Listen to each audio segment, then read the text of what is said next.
할렐루야, 말씀과 동행하는 하루에 나오신 여러분들 축복하고 환영합니다. 7월 11일 월요일 한 번도 살아보지 못한 귀한 하루가 또 시작되었습니다. 하나님께서 우리에게 주시는 은혜와 하나님께서 주시는 우리의 삶의 방향을 잘 잡고 나아가기를 축복합니다. 오늘은 함께 찬양하며 우리 예배를 드리도록 하겠습니다. 예수는 나의 힘이요, 예수는 나의 생명이라. 예수는 나의 참 기쁨과 소망. 예수는 나의 꿈이라. 예수는 나의 힘이요, 예수는 나의 생명이라. 예수는 나의 참 기쁨과 소망. 예수는 나의 꿈이라.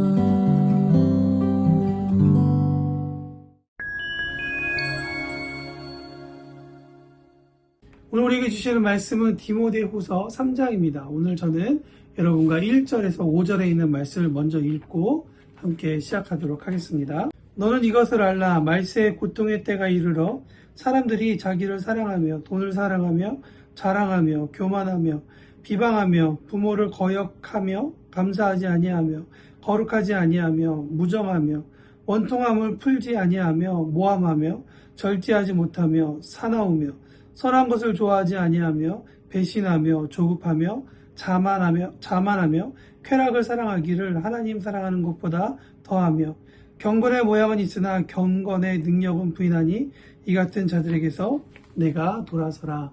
아멘. 여러분, 마라톤 42.19km를 이제 막 2시간 정도를 달린 마라토너가 올림픽 폐막식을 앞둔 올림픽 스테디움에 막 들어왔다고 한번 생각해 보십시오. 보통은 한 바퀴 정도를 돌아 결승점에 골인하게 되는데요. 그가 그 경기의 마지막 한 바퀴를 어떠한 마음으로 대하고 또 그의 상태가 어떻겠습니까? 아마도 그는 지칠 대로 지쳐있지만 지쳐있다고 해서 그 마지막 때를 포기하지는 않을 것입니다. 마지막에 있는 힘을 다 내어서 결승전까지 들어가게 될 것입니다. 오늘 본문 말씀에 보면 우리는 마지막 때를 살아가고 있다고 얘기하는데요. 마지막 때를 살아가는 우리의 자세, 또한 우리의 마음가짐, 우리는 어떻게 살아야 할까요?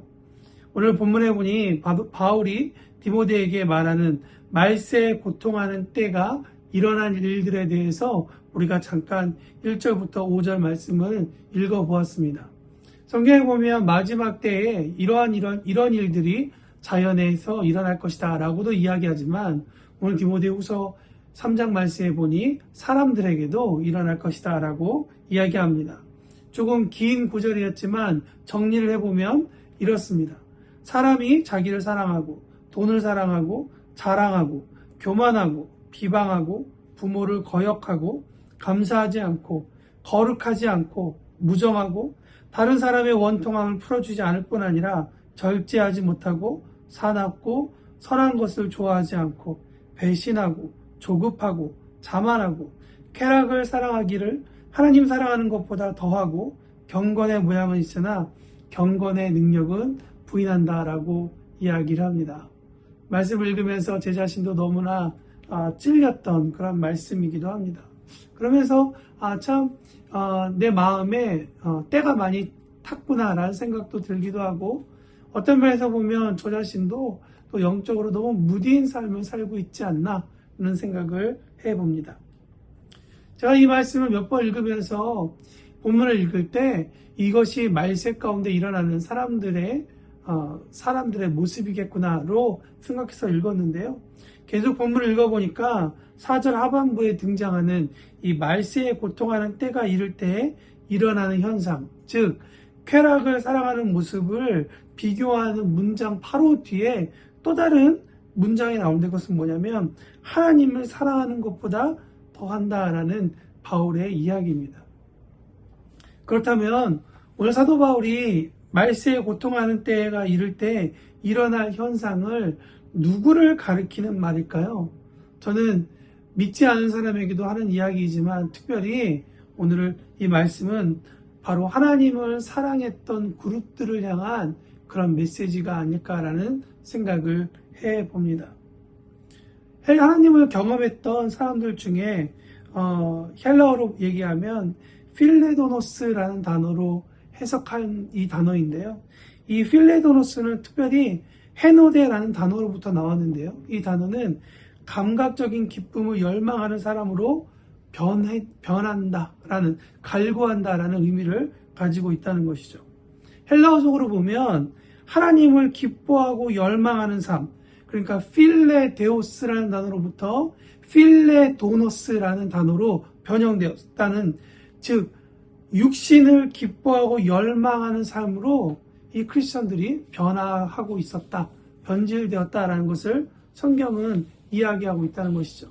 여러분, 말세의 때가 되었기 때문에 사람들이 변질한 것일까요? 아니면 이런 일이 많이 일어나서 말세의 때가 된 것일까요? 보통 말세라고 하면 예수님의 재림의 직전의 시기를 우리는 가리키기도 합니다.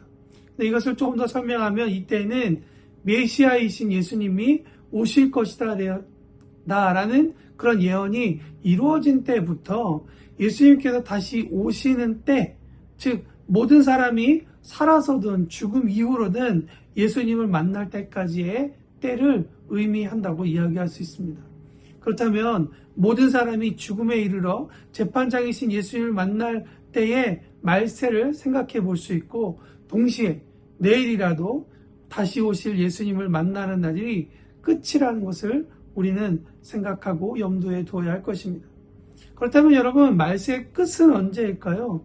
성경은 말세의 끝에 대해서 이야기하지 않습니다. 다만 오늘 본문에 읽은 것처럼 그 끝을 향해서 달려가는 세상이 어떨 것이다 라는 이야기는 서두에 말씀드린 대로 많이 나와 있죠. 오늘 특별히 말씀 가운데 세상의 환경이 이렇게 될 것이라고 사도 바울은 디모데에게 말하고 있습니다. 왜 디모데가 이것을 알아야 될까요? 그냥 성경만 배우고 그가 그냥 교회에서 기도만 해도 충분할 텐데 굳이 디모데에게 세상의 환경이 이렇게 변화될 것이다 라고 얘기하는 것은 디모데가 목회자로서 교회 안에서 살아갈 뿐만 아니라 그는 세상에 속한, 또한 세상의 공동체의 일원이라는 것이죠. 교회는 세상과 분리되어 있는 것이 아니라 세상과 더불어 사는 곳이기도 합니다. 그렇기 때문에 목회자요, 에베소 교회를 이끌어가는 사람으로서, 또한 그가 만나게 될 많은 사람들에게 지금 어떠한 시대를 그들이 살고 있으며 또 이 시대를 어떻게 준비해야 할지를 알려줘야 되는 청지기 삶이라는 그의 삶의 정체성, 부르심 또한 있다는 것을 사도 바울이 디모데에게 알려주고 있다는 것이죠.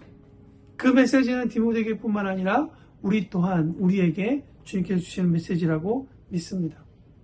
오늘 본문 말씀을 그래서 생각해 보면 고통의 때가 되었기 때문에 말세라기보다는 오히려 시대가 흘러가는 모습을 보면서 지금 때를 구분하라라는 하나님의 마음이 더 강하게 메시지화되었다는 것을 알 수 있다는 것이죠.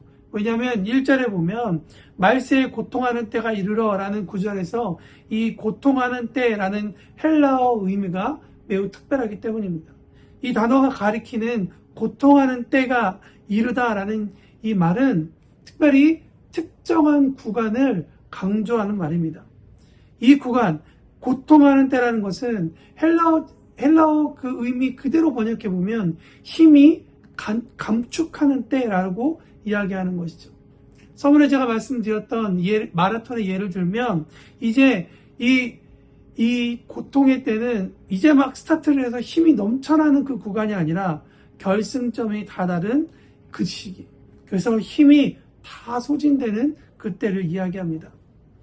누구나 고통의 때가 있다고 생각합니다. 그리고 그 고통의 때가 되면 힘이 빠지기 때문에 그 힘을 다시 비축하기 위해서 여러 가지 방법을 선택하고 구하는 모습을 우리는 보게 되죠.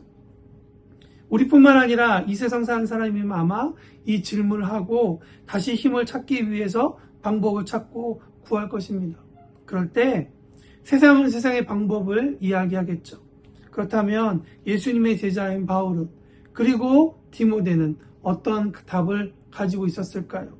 그리고 우리는 그리스도인으로서 그리스도 안에서 어떤 답을 찾고 습득하고 배워서 삶으로 살아내어 힘을 필요로 하는 사람들에게 그런 샘플이 되는 삶이 될 수 있을까요? 그렇다면 하나님께서 사도 바울에게 알려주신 힘을 비축하는 방법, 그리고 바울을 통해 베드로에게 가르치고 있는 그 방법, 우리가 어떤 원리인지를 한번 돌아보기를 원합니다. 저는 오늘 두 가지라고 생각하는데요. 첫 번째, 하나님의 자녀가 힘을 얻는 방법 첫 번째는 그리스도와의 회복의 교제의 회복이다라고 생각합니다. 하나님과의 교제의 회복이죠. 2절 말씀에 보니까 자기를 사랑하며 돈을 사랑한다 라는 말씀이 있는데요. 이 말씀은 누가복음 14장 26절에 보면 자기를 사랑하는 자는 그리스도와의 교제가 단절된 자이고, 디모데후전서 6장 10절에 보면 돈을 사랑하는 사람은 이 돈을 사랑하는 것은 모든 악의 근원이 된다라고 이야기한다는 것이죠. 그 이후에 등장하는 단어들, 자긍하며 교만하는 것은 효과 없는 약을 선전하여 뽐내는 돌파리와 같이 거만한 한 사람을 말하는 것으로 그가 그리스도의 중심된 삶으로부터 훼손된 상태를 이야기하고 있습니다. 또한 비방한다는 말은 언어와 생활 가운데에서 하나님과 이웃의 권위를 무시하고 모욕한다는 의미를 담고 있고요. 그래서 하나님은 무시되고 자신이 중심이 된, 스스로 힘으로 살아가려고 하는 자신으로 똘똘 뭉쳐있는 사람이라는 것을 성경은 이야기하고 있습니다. 이것은 마치 10계명의 1계명부터 4계명까지의 완전판인 예수님의 세 계명, 특별히 마가복음 12장에 등장하고 있는 말씀처럼 하나님을 사랑하라 라는 계명과 부딪히는 그러한 모습인 것이죠.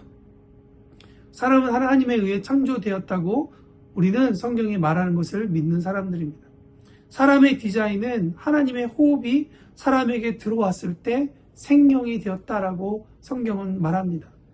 하나님을 떠나서 사람은 힘을 얻을 수 없는 존재라는 것을 성경이 이야기하고 있죠. 성경에서 하나님을 따라 많은 사람들의 이야기를 읽어보십시오. 그들은 하나님을 따라 잘 살 수 있을 것 같았고 행복하고 힘을 가지고 살 수 있을 것 같았지만 실상은 그러지 못하다는 것을 우리에게 말씀하고 있습니다. 하나님의 자녀는 하나님과 교제해야 힘을 얻게 된다는 그 사실을 꼭 기억하시기 바랍니다. 두 번째, 하나님의 자녀가 힘을 얻는 방법은 하나님께서 주신 명령에 순종하고 그리고 매일 주시는 성령의 감동함을 따라 이웃을 사랑할 때 일어나는 것입니다. 오늘 본문의 말씀에 계속 연결해서 보면 주 안에서 부모를 거역하는 일이 말세에 일어난다라고 얘기합니다. 에베소서 6장 1절에 보면 이 모습은, 자녀가 부모를 거역하는 모습은 옳지 않다라고 성경은 이야기합니다. 로마서 1장 21절에 보면 부모뿐 아니라 하나님 앞에 감사하지 않는 자, 하나님을 영화롭게 하지 않는 자, 그래서 내 자신의 삶을 구별되어 드리지 않는 거룩하지 않은 자 또한 하나님을 무시하는 사람이라고 이야기합니다. 무정함, 즉 본능적으로 어미와 새끼 가운데 존재하는 가장 원초적이고 본능적인 애정마저도 결핍케 하는 죄. 그래서 나의 의 때문에 화해하지 않도록 내 쪽에서 원통함을 풀지 않는 그런 단단한 마음. 그래서 거짓되고 추악한 말과 행동을 일삼아 참소하고 화를 절제하지 못하고 사납고 대의적인 행동, 그러니까 옳은 일보다 나에게 이익된 일을 추구하는 것이 말세에 사는 사람들의 모습이다라고 성경은 말하고 있습니다. 그 사람들이 모여서 사는 사회가, 국가가, 그 유행과 흐름이 어떻게 되겠습니까? 말세에는 힘이 다 빠져서 다 힘들기 때문에 사람들이 의로움을 찾기보다는 맞다 틀리다를 구별하기보다 나에게 혹은 공동체에게 유익이 되는 일이 곧 의로운 일이라고 판단하고 행동하게 된다라는 말이기도 합니다. 오늘 요즘에 우리가 돌아가는 사회의 모습을 보면 오늘 성경의 이야기가 결코 멀리에 있는 이야기가 아니라 그 말씀이 아주 가까이에 있다는 것을 우리가 알 수 있다는 것이죠. 그렇기 때문에 5절 말씀에 보면 경건의 모양은 있으나 경건의 힘은 부인되는 삶이 된다라고 이야기하고 있습니다. 경건의 모양을 그리스도의 삶 가운데 빗대어 설명하면 그것은 하나님을 예배하고 숭배하고 존중하고 그분의 권위에 순복하는 마음의 상태로부터 나오는 행동이 경건의 모습이겠죠. 근데 여러분, 문제는 뭐냐면 모양만 있고 살아내 보지 않으니 하나님을 예배하고 권위에 순복할 때 힘을 경험하지 못한다는 것이죠. 경험해보지 못했기 때문에 당연히 그 힘을 부인하게 된다는 것입니다. 하나님의 힘은 그래서 전설이 되고 누군가에게만, 특별한 사람에게만 일어나는 일이 되고 나 같은 사람에게는 일어나지 않는다라고 쉽게 포기하게 된다는 것이죠. 하나님의 자녀가 힘을 얻는 두 번째 방법은 바로 하나님께서 주신 명령에 순종하는 것이며 또한 매일 주시는 성령의 감동함에 따라 이웃을 사랑할 때 일어나는 것이다 라고 말씀을 드렸습니다. 우리가 말씀을 적용할 수 있는 곳은 딱 두 군데입니다. 한 곳은 바로 나라는 텃밭이고요. 다른 곳은 이웃이라는 땅끝입니다. 이웃을 내 몸과 같이 사랑하라는 주님의 말씀에 순종해서 내가 한번 죽고 순종해서 다가설 때, 그리고 내 계획을 즐겁게 내려놓고 주님을 신뢰하며 그분의 길을 따라 본향을 떠나서 새로운 곳을 여행할 수 있는 힘을 얻을 수 있고요. 시커먼 바다 위를 걸어갈 수 있는 힘을, 밤엔 밤낮으로 춥고 타는 듯한 추위와 열기로 가득한 광야를 지나갈 수 있는 힘을 얻을 수 있다고 성경은 이야기하고 있습니다. 오늘 본문 12절 말씀에 보면 이러한 삶을 선택하고 사는 사람에게 주시는 허락하는 그들이 얻게 되는 일이 있는데 그것은 바로 박해라는 단어입니다. 여러분, 오늘 이 박해라는 단어가 우리에게 주는 아주 기쁜 뜻이 있는데요. 그들이 박해받는 이유는 단 한 가지 때문이라는 것이죠. 박해를 받는다는 원어적 의미는 심부름을 끝까지 완수하려고 노력하기 때문에 얻게 되는 상황을 이야기합니다.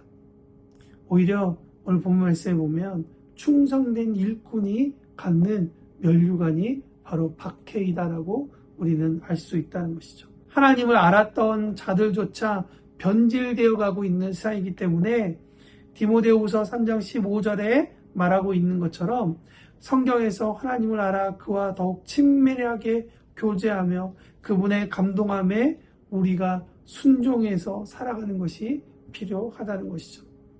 그럴 때 16절에 말하고 있는 것처럼 하나님의 감동으로 말된 말씀이 우리 가운데 일하기 시작하는 것을 경험하게 될 것입니다. 그 경험으로 말미암아 우리 가운데 일하시는 하나님, 그 하나님의 능력을 우리가 잠잠하지 않을 수 없게 될 것입니다. 오늘 말씀을 마치면서 함께 기도했으면 좋겠습니다. 오늘 하루 어제보다 더 친밀하게 주님과 함께 살 수 있도록 도와주십시오. 주님과 함께 하시는, 주님과 친밀해지는 그 깊이가 매일 조금씩 늘어나는 삶이 저와 여러분에게 있기를 축복합니다. 또한 주시는 감동에 순종할 수 있는 힘을 달라고, 용기를 달라고 우리가 함께 기도했으면 좋겠습니다. 이 용기는 하나님만이 주시는 것이라고 저는 믿습니다. 우리가 구할 때 하나님께서 주실 것입니다. 마지막으로 교회 사역을 위해 기도할 텐데요. 특별히 온라인 사역을 위해 기도해 주십시오. 거룩한 컨텐츠가 만들어지고 짧은 시간에 전달되고 선포되는 이 말씀 메시지, 또 음악 메시지, 찬양 메시지를 통해 하나님을 향해 시선을 옮겨가는 은혜가 그들 가운데 일어날 수 있도록 함께 해달라고 함께 기도하면 좋겠습니다. 오늘도 말씀과 함께 승리하고 기도로 나아가는 우리 모두가 되기를 축복합니다. 함께 기도하겠습니다.